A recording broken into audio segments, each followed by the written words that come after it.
Bu Kürt basını bundan 119 yıl önce Kahire'de Kürdistan gazetesiyle Mithat Bedirhan öncülüğünde gerçekleşti ve yayın hayatına başladı. Bunun önemli bir durumu vardır. Yurt dışında olması önemlidir. O günden bu yana basında ne kadar korkulduğunu da bize gösteren önemli bir veridir.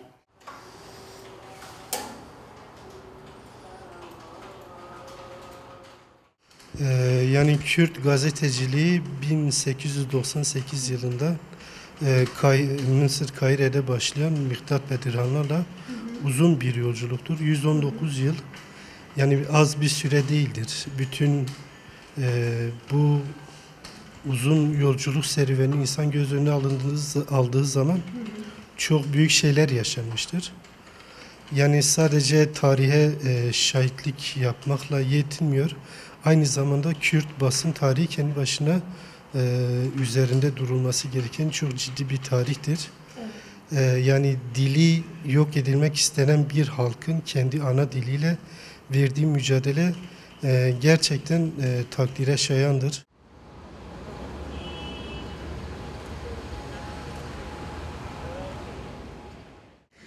Aslında söyleyebiliriz ki Kürt gazeteciler alanda ve özellikle Kürdistan'daysa iktidar ve devletin büyük baskısına maruz kalıyor.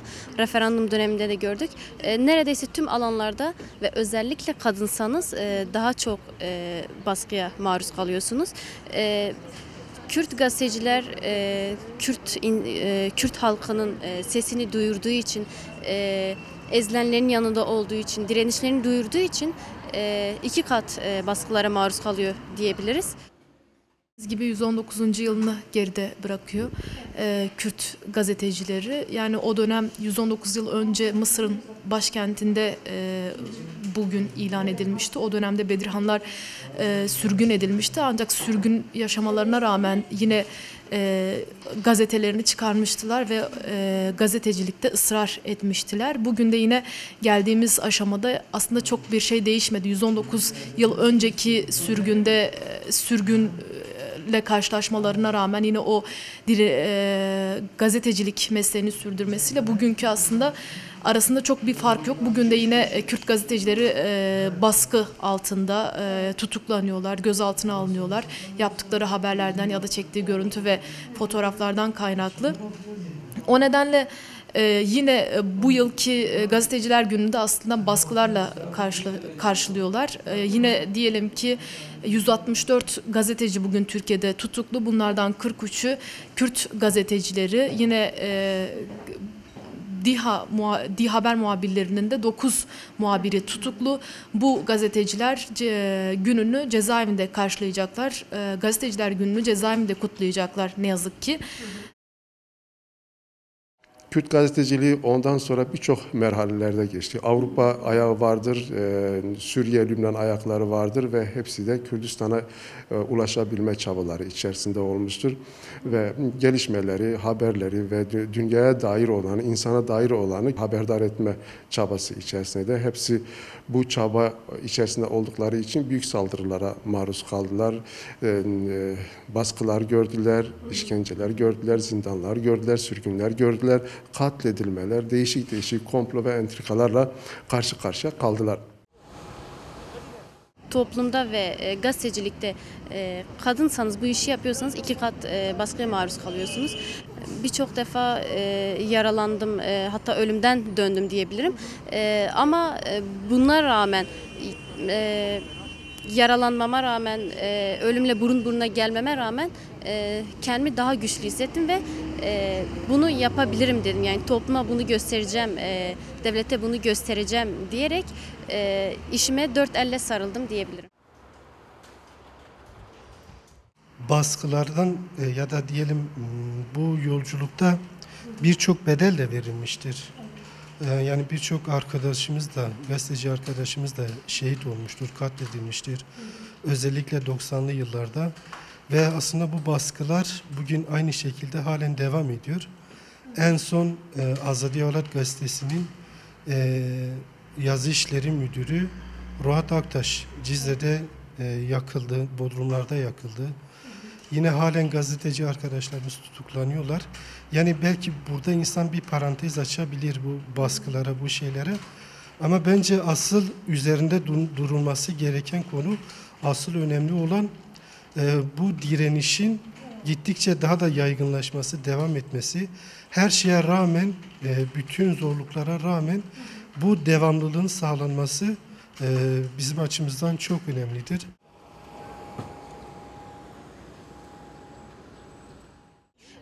Baskı zulüm zaten gittikçe devam ediyor. Ve Ape Musallar, Nujiyanlar, Deniz Fıratlar eğer geçmişten gelen baskıdan dolayı güçlerini aldılarsa bizler de onlara bakarak, onlardan daha büyük güç alarak bu geleneği sürdüreceğiz ve devam ettireceğiz.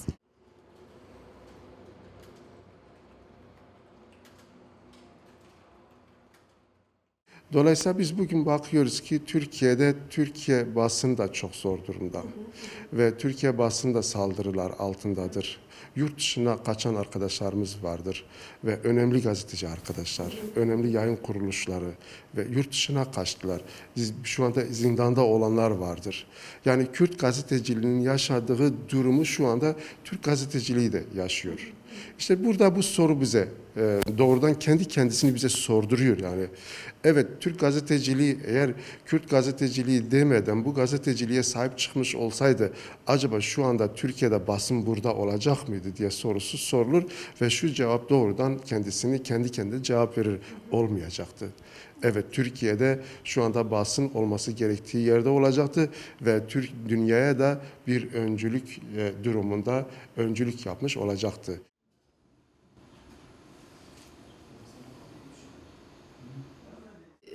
Kürt halkının vermiş olduğu mücadeleden bizim vermiş olduğumuz gazeteciler olarak verdiğimiz mücadele çok birbirinden bağımsız değildir. O nedenle bir mücadele geleneğimizin olduğunu söyleyebiliriz Kürt gazetecilerin özellikle. Yani Mısır'da belki başladı.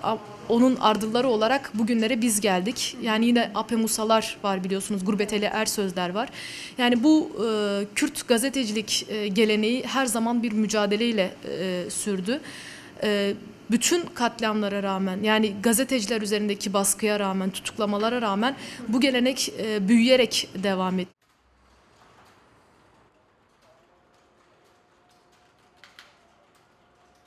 Bir halkın direnişinin bir parçası olmak bizim için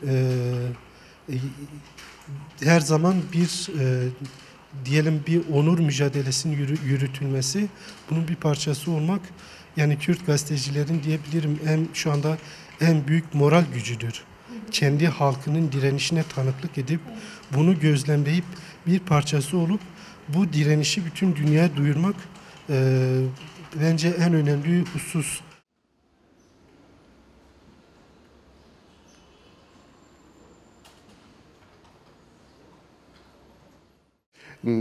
Hep devleti suçlama yerine basının kendi rol ve misyonunu yerine getirmesini de kendisine hatırlatmak gerekir.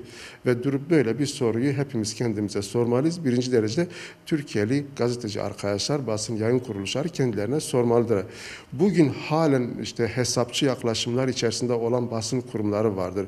Biz bunu devlet bülteni gibi çalışanlar için söylemiyoruz. Bunların mutlaka ticaret için yapıyorlar ve bizim söylediklerimize dikkate almayacaklar. Ama basın çalışması yürüten arkadaşlar mecburdurlar ki dikkate alalar.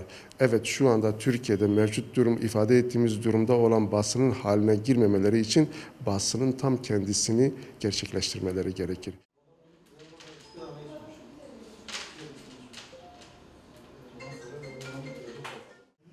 Türkiye'de gelinen aşamada zaten gazetecilik mesleğinin terör örgütüne üye olmak ya da işte terör propagandasını yapmakla eşdeğer kılınan bir süreçten geçiyoruz. Çekilen normal bir fotoğraf, yani haber değeri taşıyan bir fotoğraf suç sayılıyor. Gazetecilik aslında suç sayılıyor Türkiye'de. Bölgeye geldiğimiz zaman bu daha bir artış gösteriyor. İşte katliam, yaptığın haberlerden kaynaklı, çektiğin görüntü ve fotoğraflardan kaynaklı katledilebilirsin. Cezaevine girebilirsin, tutuklanabilirsin, gözaltına alınabilirsin, sayısız dava açılabilir senin hakkında. Bu nedenle çok daha zorlu olduğunu söyleyebilirim.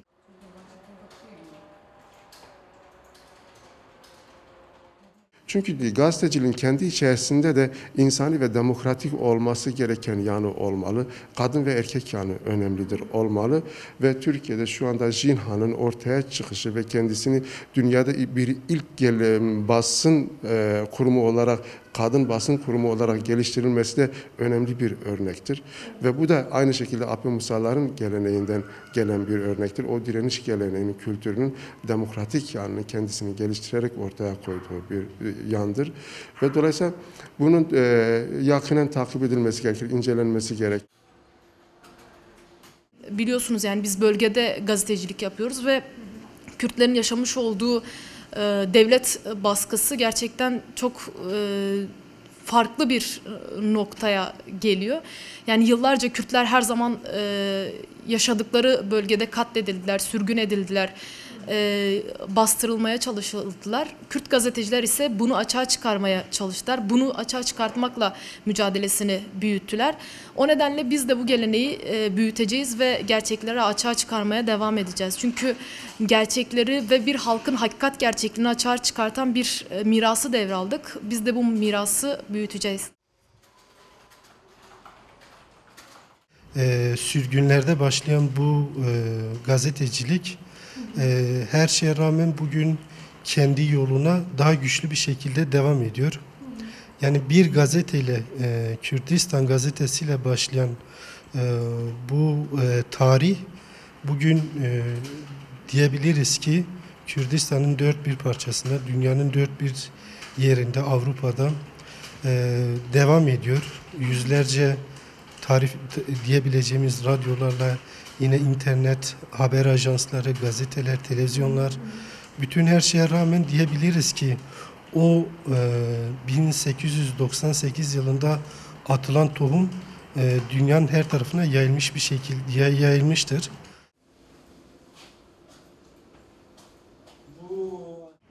Bunu gözaltına alınan arkadaşlarımızdan örnek verebiliriz. Günlerce gözaltında kalıp ardından tutuklanan arkadaşlarımız var şu an. Çok sayıda arkadaşlarımız cezaevinde bulunuyor. Bizler de özgür basın geleneğinden gelen Şilanların, Apı Musaların, Nujiyanların, Deniz Fıratların ardılları olarak Kürt halkının sesini duyurmaya devam edeceğiz. Kürt halkının gerçekliğini duyurmaya devam edeceğiz. Özgür basının ardılları olarak da mücadelemize devam edeceğiz ve özellikle Deniz Fırat'ın ve Nujiyan'ın kalemini yerde bırakmayacağız.